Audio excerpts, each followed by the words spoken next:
Voici les messages cachés dans les films d'animation que les enfants ne comprendront pas.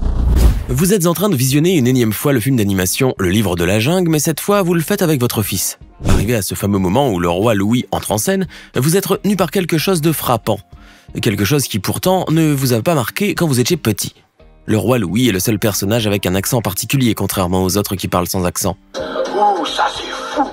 Mais ce n'est pas le pire. Le point d'orgue est atteint lorsqu'il chante la chanson « Un homme comme vous », où il chante à tue-tête qu'il souhaiterait être comme les autres. Je dois vous envier, je voudrais devenir un homme, ce serait merveilleux. Ça fait la goutte de trop pour Disney, qui a déjà fait une gourde de ce genre, en représentant la communauté noire à travers les corbeaux dans le film d'animation Dumbo. Vous êtes déçu et dégoûté qu'un dessin animé censé véhiculer des messages bienveillants fasse autant de stéréotypes.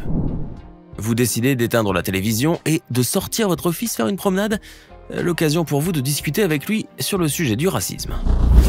Dumbo est ce personnage de Disney pour qui vous avez beaucoup d'affection et d'empathie, surtout parce qu'il est très vulnérable. Comment ne pas succomber à ce personnage attendrissant? Mais saviez-vous que derrière cette face innocente, le petit éléphant cache quelque chose de moins angélique? Cela peut vous paraître exagéré, mais ce que vous allez entendre va vous choquer. Vous le savez tout autant que nous, Dumbo est un petit éléphant très mal dans sa peau et complexé à cause de ses oreilles démesurément grandes. Qu'est-ce qu'il fait pour noyer son chagrin et son mal-être? Eh bien, il fait comme nous les adultes quand on a un petit coup de mou. On noie notre peine dans quelques petits verres, bien que, soulignons-le, c'est très déconseillé. Oui, Dumbo est un éléphant alcoolique. Dès que ça ne va pas, il va boire quelques verres et finit complètement saoul. Votre enfant ne s'apercevra de rien, surtout car il pensera certainement que c'est une boisson magique venue de l'île des éléphants, mais quant à vous, ça vous en bouche un coin. Vous êtes même très déçu venant de la part d'un éléphant innocent qui a bercé toute votre enfance. Désormais, vous ne verrez plus Dumbo comme vous le voyiez avant. Vous connaissez le légendaire Johnny Bravo et ses petites manies à vouloir montrer ses pectoraux et ses biceps. Il y a autre chose que Johnny Bravo a voulu vous montrer dans l'un de ses épisodes, mais cette fois-ci de manière très subtile. Je suppose que vous aimeriez savoir de quoi je parle, alors regardez cette scène, ouvrez bien les yeux. Vous n'avez rien remarqué? Bon d'accord, on vous la refait. Toujours pas? Très bien, on vous aide. Regardez cette affiche derrière ce personnage à qui s'adresse Johnny Bravo. Pendant que vous êtes en train de faire attention au dialogue, les plus observateurs seront frappés par cette affiche qui montre un gratte-ciel en feu, exactement comme il a pu se passer lors de l'attentat du 11 septembre. Attendez, on n'a pas fini. Plus troublant encore, il est écrit dessus « Coming soon », qui veut dire « arrive bientôt ». Ce n'est pas que je défende les théories conspiratrices, mais quand on sait qu'à l'époque où l'épisode a été diffusé, l'attentat du 11 septembre ne s'était pas encore produit, ça jette un froid. Je sais que ça vous glace le sang aussi. Étant enfant, vous n'avez bien sûr pas remarqué ce petit détail, mais maintenant que vous êtes conscient que les dessins animés envoient des signes prémonitoires, je sens que vous allez vous faire tous les dessins animés actuels, histoire d'en savoir un peu plus sur l'avenir. Vous êtes en train de regarder un épisode de Tiny Toons Adventures avec votre petit frère pour passer du bon temps avec lui, quand soudain vous êtes frappé par une image choquante. Oui, même Bugs Bunny peut choquer, enfin les grands, car les petits n'y comprendront rien. Dans cet épisode de Tiny Toon Adventures, Bugs Bunny oblige Daffy Duck à être juge au festival du film étudiant d'Acme University. Sauf qu'à un moment donné, le légendaire lapin va surprendre Daffy Duck en train de lire le magazine Play Duck au lieu de lui prêter attention. Si le lapin paraît contrarié, ce n'est pas parce que Daffy Duck ne fait pas attention à lui, mais c'est parce que le magazine a quelque chose d'étrange. Savez-vous de quoi je parle? Play Duck. Ce nom ne vous rappelle-t-il pas quelque chose? Eh bien, Play Duck fait tout simplement référence au fameux magazine à caractère érotique connu pour les Playmates Playboy. Décidément, c'est cochon pour un canard. Vous êtes choqué que l'on passe des choses comme celle-ci dans des dessins animés pour enfants de 5 ans, mais rassurez-vous, votre petit frère n'y a vu que du feu. Il ne comprendra que dans quelques années, et encore, ce n'est pas sûr. En tout cas, c'est décidé, c'est la dernière fois que vous mettez Tiny Toon Adventures à votre petit frère. Vous avez dû voir 94 780 fois le générique des Simpsons, et en l'occurrence ce fameux moment où la petite Maggie se fait scanner à la caisse du supermarché. Avez-vous fait attention au prix que la caisse affichait? Je parie que non. Puisque vous étiez tellement pressé d'entamer l'épisode, et en général, on ne fait jamais attention au générique qui est parfois très révélateur. Attention, vous allez tomber des nues, le prix qu'affiche la caisse est 847,63 $, et ce n'est pas un hasard. Ce n'est pas la valeur de la petite dernière de la famille qui est affichée, mais ce montant correspond au prix moyen qu'une famille dépensait mensuellement pour les besoins vitaux de son bébé en 1989. Vous êtes surpris, n'est-ce pas? Franchement, y a-t-il encore des choses qui vous surprennent chez les Simpsons? En tout cas, dorénavant, vous ferez toujours attention à ce fameux passage en caisse. Vous êtes une grande fan des princesses Disney et comme toutes les filles, vous avez toujours rêvé d'une nouvelle princesse qui entre dans la bande.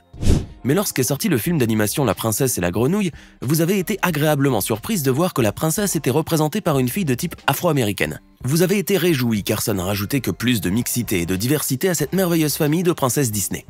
Mais il y en avait des plus heureuses que vous, ce sont les petites filles noires qui ont adoré qu'on les représente à travers ce personnage. Mais saviez-vous pourquoi la princesse Tiana a été choisie pour représenter les personnes à la peau foncée ? Eh bien c'est en raison du lieu où se déroule l'histoire, la Nouvelle-Orléans, en Louisiane aux États-Unis, une ville majoritairement habitée par la population métisse. Il vous a fallu attendre longtemps pour voir arriver une princesse qui représente la mixité raciale et la diversité des populations du monde. Surtout qu'il ne manquait plus qu'elle. Maintenant, vous n'adorez que davantage les films Disney. Vous adorez les films d'animation Disney et vous aussi étiez sans doute très impatient de voir arriver sur votre écran le film Moana. Cette princesse, pas comme les autres, une jeune fille de 16 ans intrépide qui déteste par-dessus tout être appelée princesse. Laissez-moi vous en apprendre des choses que vous ne saviez probablement pas sur elle.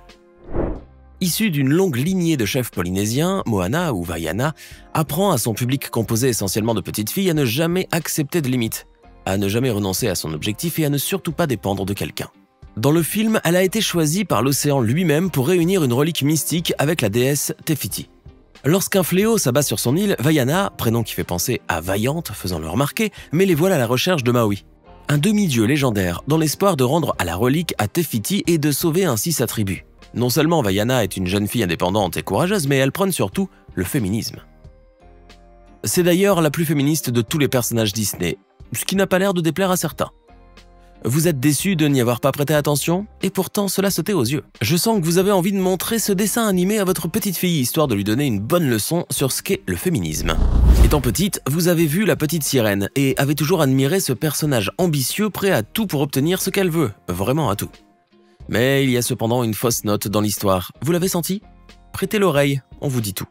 Ce qui est étrange dans l'histoire de la princesse Ariel, et qui ne saute pas forcément aux yeux, c'est qu'au-delà de cette envie saisissante de parcourir la terre des hommes, le film véhicule le subtil message « Je ferai tout ce qui est possible, même ce qui n'est pas éthiquement faisable, pour changer d'apparence, car je ne m'accepte pas tel que je suis. » Accepter de troquer sa voix pour une paire de jambes, et signer un contrat immoral et à contre-cœur avec une sorcière ?